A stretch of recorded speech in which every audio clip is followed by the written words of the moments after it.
I was at Montreal in December, and the palpable excitement from business being included in a room and being part of a conversation, being able to co-create, I think was something that I hadn't experienced before in my history as an academic and as a scientist, as a conservationist, and then in the business world. So it is really inspiring to see. And I want to kind of just introduce you. We've heard now about the National Biodiversity and Business Network. I want to introduce you to how South Africa is in fact a leader in many ways in mainstreaming biodiversity into the business and some of the things that we are doing in this respect. So the NBBN is a network of companies that are in South Africa and also globe, and we have 5 different pillars of which we work across. The first one is our Biodiversity Disclosure Project, which is something we're incredibly proud of. And in a couple of slides, you will see that I will release our official 2021 ratings of the Johannesburg Stock Exchange. We were one of the first countries in the world to rate a stock exchange on how well every single company on that exchange are mainstreaming biodiversity and biodiversity policies. And other countries have followed suit. And this year is our 4th annual review of that. And I'm very proud today in celebration to release those results. The next pillar that we work on is really biodiversity footprints. We had a really interesting discussion this morning with some of our business partners around measurements of impacts. Minister Creasy spoke around Target 15 and how the need for businesses to measure and disclose their impacts. And interestingly enough, South Africa have done a lot in this area. And we spoke this morning around how some of the shining cases of disclosure of full impacts across all direct operations based on site-based data for different ecosystems comes from this country. And we are incredibly blessed to have very diverse ecosystems. Wetlands are measured very differently to how grasslands are measured. Fynbos is measured very differently to how dry savanna is measured. And we are at the forefront here of measuring this using biodiversity accounting.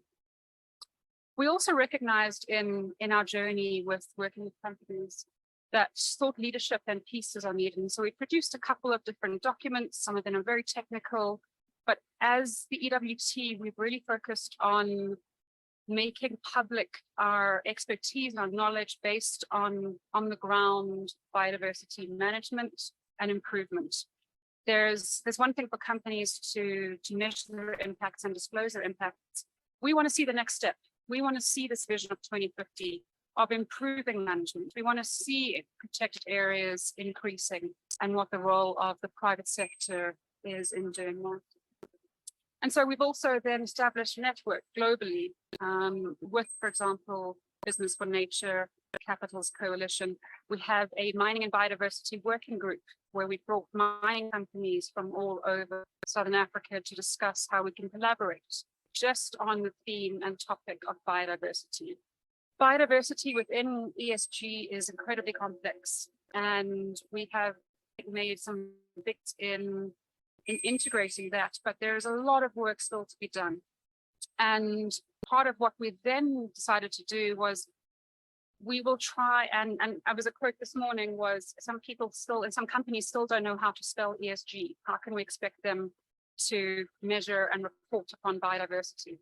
And biodiversity is literally the worst thing to report on because it's complex and it's so we really then went to communication and engagement and training, and we're now producing training through capacity building, through online courses. We're working with one of the largest companies in the world to do target setting training for the entire group, and it's being translated into 5 different countries. And this started in South Africa, and this started here in Johannesburg, so we're incredibly proud of that.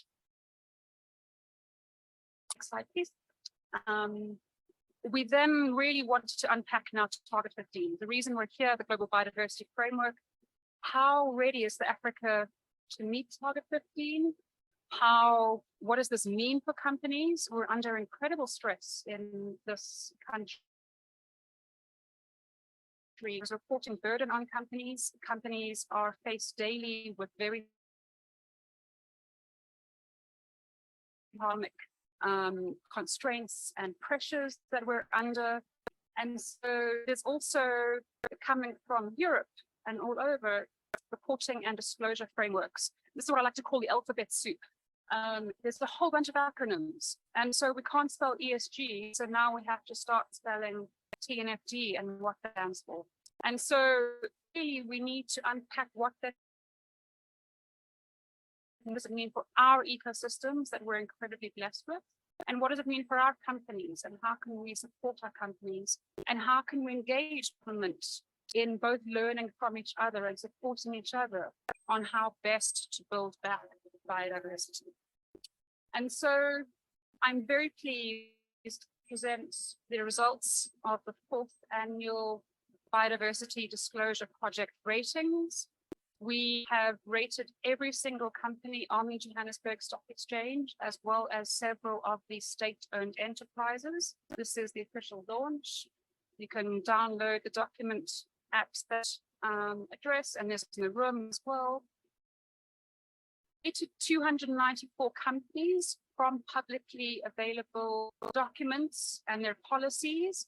And we then sent emails to every single company, and we said to them, this is your score on biodiversity.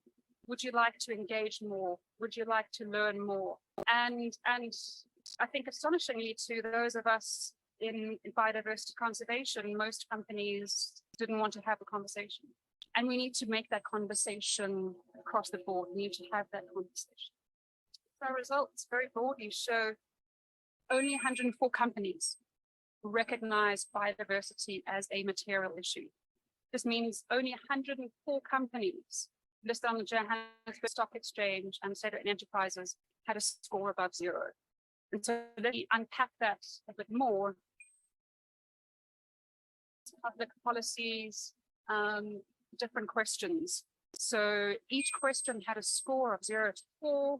The first one is, does the company have any diversity policy?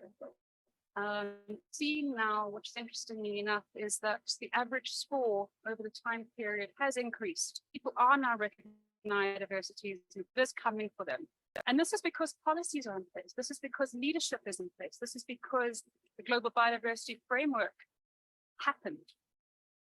We then asked what if the company knows what their dependencies and impacts even are. We had an interesting conversation with a tech company that said no relationship to biodiversity whatsoever.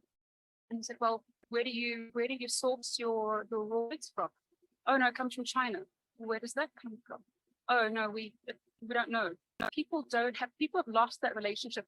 People as individuals have lost their relationship with nature, and businesses with very complex supply chains have also lost that relationship. But that also improved from this rating. So we're excited to see that.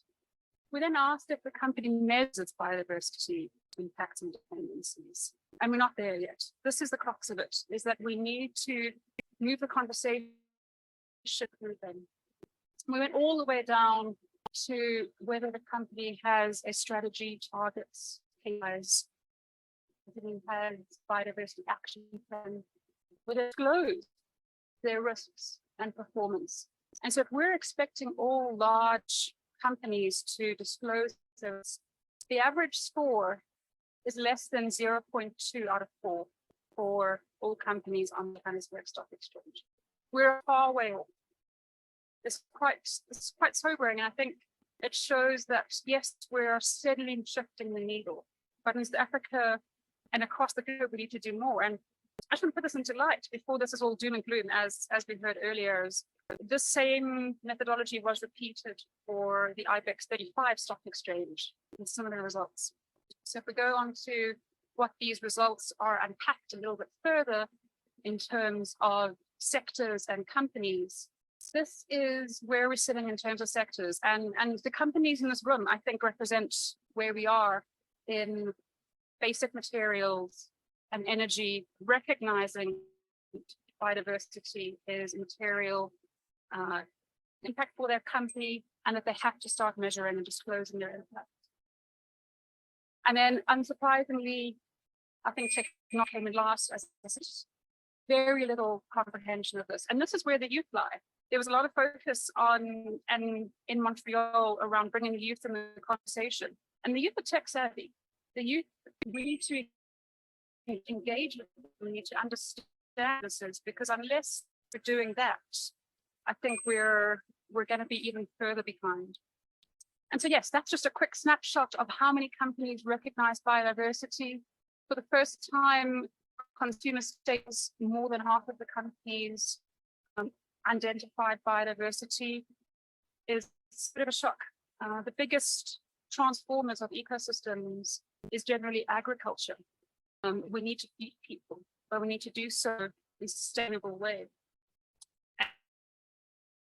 And as a bit of a showcase of the top leaders, and many of them are sitting in this room, which is why we invite you today, is to share your experiences. We're going to have a panel later and share discussions about how best to do this, and share conversations around what it means to disclose and what the benefits are for your company and what it means to greater conservation, and how we can then have management of protected areas enhanced by this, how we can have, once we meet target 15, what are the next steps, how monitor it.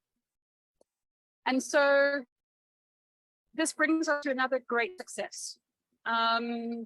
As mentioned earlier, we have the tools now. We have the tools to measure and monitor and disclose. We have biodiversity footprint assessments as per the Biological Diversity Protocol. The Biological Diversity Protocol is in the Global Reporting Initiative as the biodiversity accounting framework, and was developed here in this country. We should be incredibly proud. It was developed with more than 40 co-authors around the globe over a 2-year consultation period. But we have showcased how good it can be. And this, we're very pleased with our partners, Sibanye-Stillwater, to be disclosing that they've just done their first annual update to their footprint.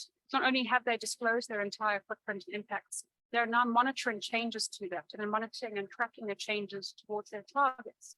And so this is being disclosed now. And for every single target is in place, it has a full audit trail down every ecosystem, whether it's Marikana thornfelt, whether it's Newt Plains bushveld, whether it's gold reef, high felt, grassland ecosystems, everything is there, and we should be incredibly proud. So South Africa has many lessons to share with the rest of the world in how we can do this. And then we need to look forward. And so just in closing, I just want to say that thank you all for being here. It shows commitment to this conversation, and it shows commitment to broadening the conversation. And as the Minister so eloquently spoke about, the larger project of working together and collaborating and learning from each other, it is a journey. The journey of mainstreaming biodiversity is a long one. And we have some very good stories to tell, and we have a lot of work to do, but we have commitment. Everyone sitting here in this cold room is committed to making a difference and helping. And I wanted to thank everyone here for showing commitment to that. We're not only the 3rd most biodiverse country in the world, we have the 2nd highest extinction rate in the world. So we have a lot of work to be done.